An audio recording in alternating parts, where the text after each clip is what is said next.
pessoal, tudo bom? Aqui quem está falando com vocês é a professora Nilma. Juntos nós vamos entender um pouquinho sobre a surdez e os processos de aprendizagem. Bom, quando nós falamos de surdez, nós precisamos entender que nós temos muitas nuances que vão abarcar o ensino e aprendizagem dessas crianças surdas.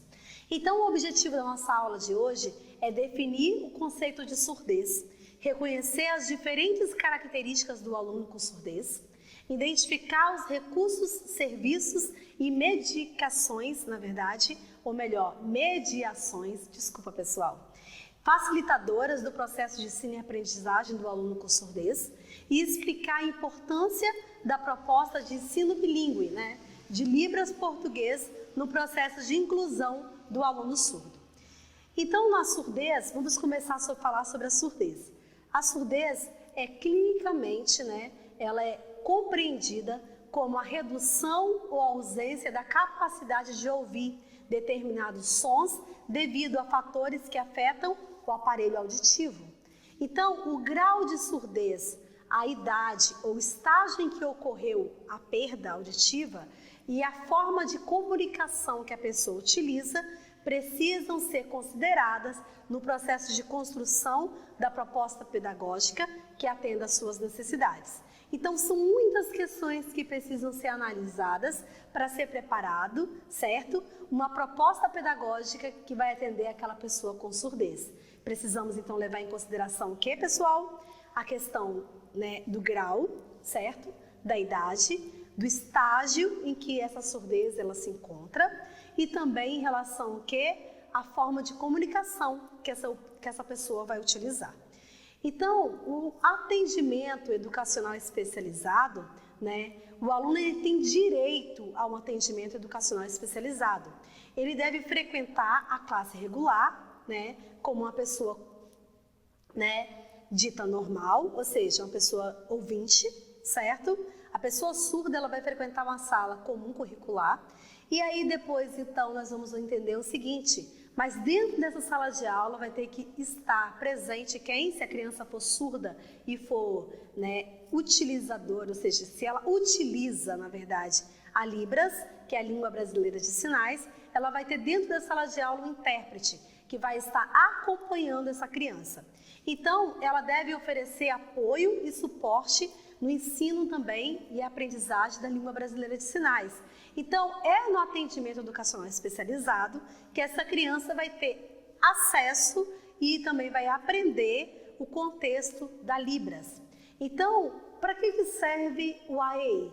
O AEE para criança surda vai servir para ela se apropriar da língua brasileira de sinais, juntamente com o profissional bilíngue, que é o professor bilíngue, e juntamente com o professor de Libras, certo? E o intérprete, então, que fica lá na sala de aula com ela.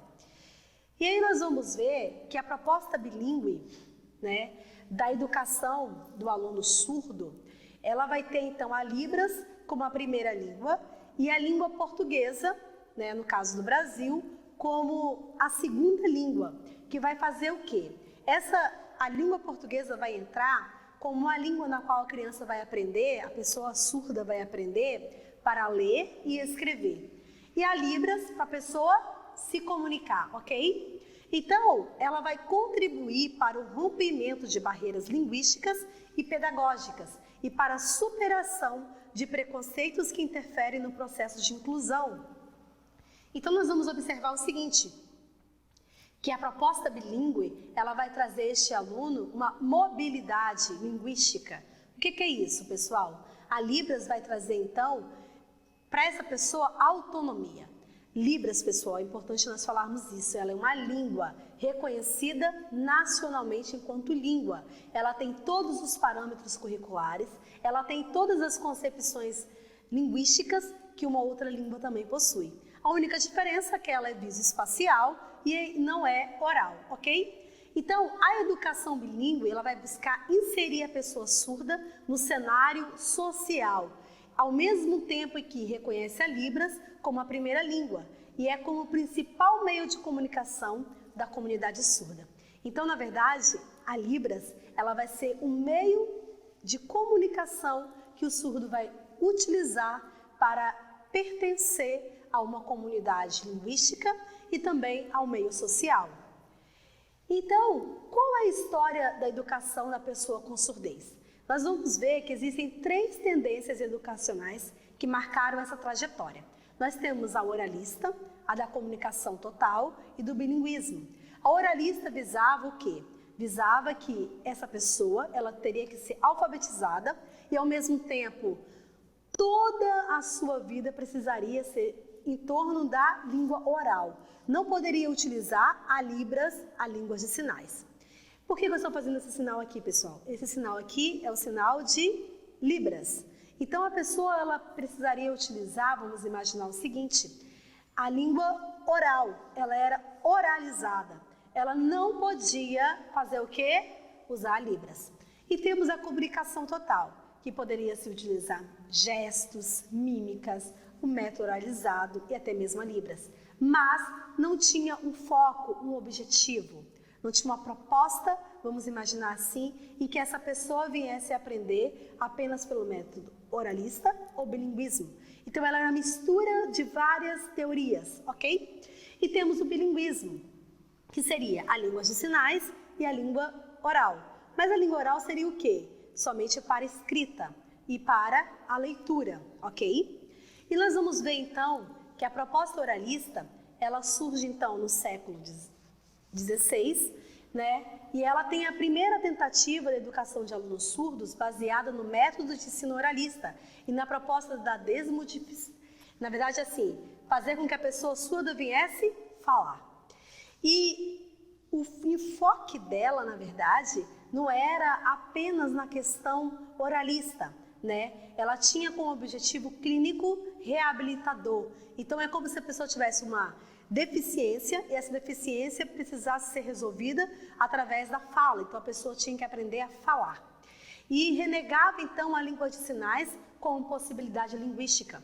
O objetivo era o quê? Capacitar a pessoa com surdez para utilizar a língua da comunidade ouvinte na modalidade oral como única forma de comunicação e expressão.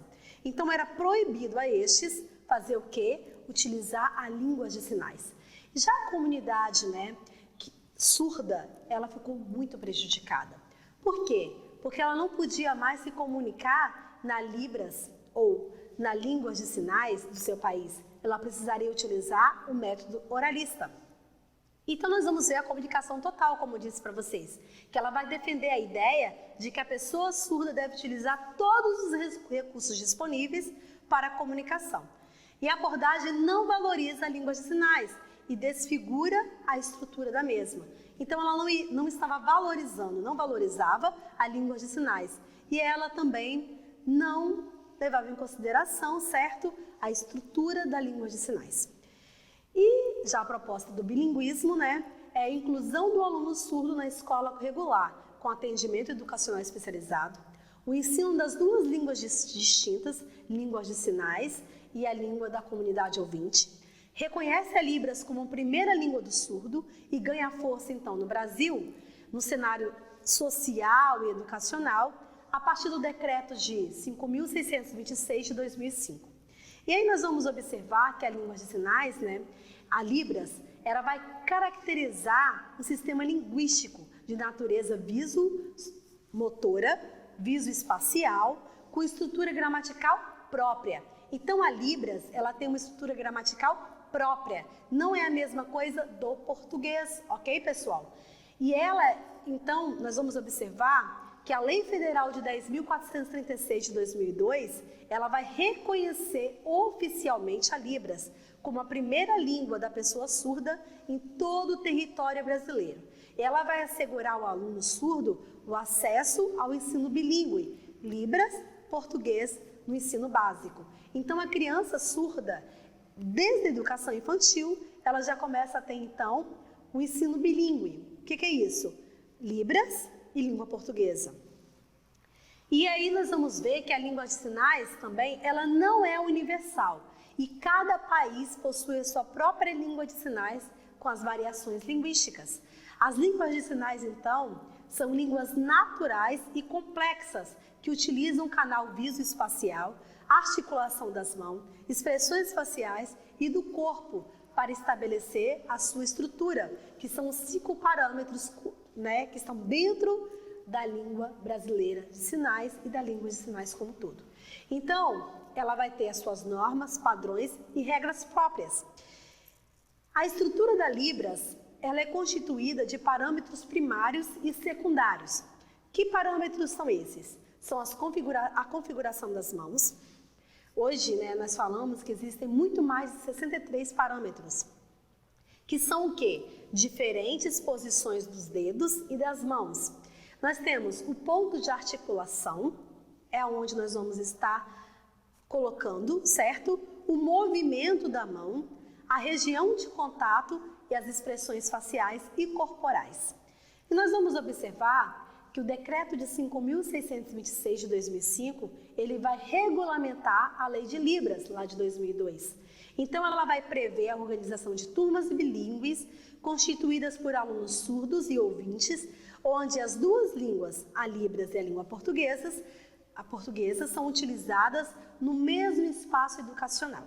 Então, ela vai definir, né, que os alunos com surdez, a primeira língua, né, a Libras, e a segunda língua, a língua portuguesa, na modalidade o quê? Escrita, que é a questão da escrita e da leitura.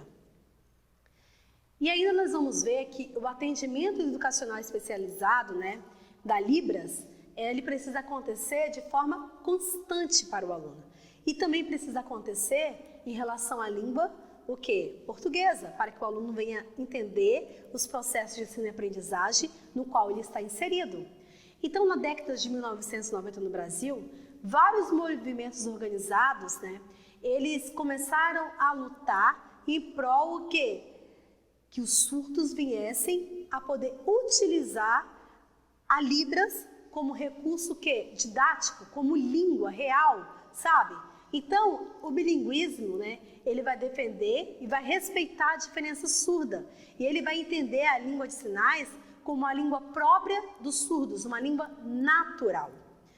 E aí nós vamos entender também que as questões que envolvem a educação da pessoa surda exigem a implementação de políticas educacionais que recebam e que reconheçam e respeitem a diferença surda e contribuam para a construção de uma escola e de uma sociedade menos excludente.